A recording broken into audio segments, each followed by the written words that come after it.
नमस्ते। हम आप सबको उठान गीत सुनाएंगे।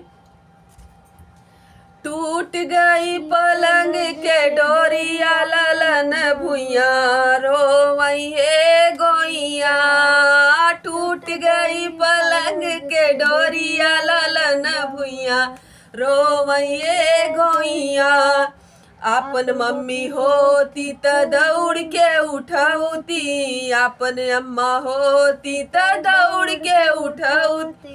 पिया जी का मम्मी नीर मोहिया ललन भुइया रोवैये गोइया।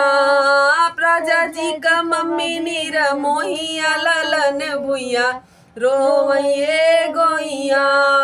टूट गई पलंग क डोरिया ललन भुइया रोवैये गोइया।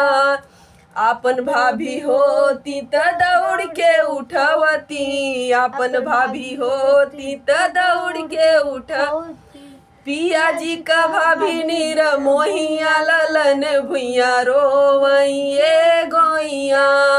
राजा जी का भाभी नीर मोहिया ललन भुइया रोवैये गोइया। अपन दीदी होती त दौड़ के उठवती, अपन दीदी होती त दौड़ के उठवती। पिया जी का बहनी नीर मोहिया ललन भुइया रोवैये गोइया। राजा जी का बहनी नीर मोहिया ललन भुइया रोवैये गोइया। टूट गई पलंग क डोरिया ललन भुइया रोवैये गोइया।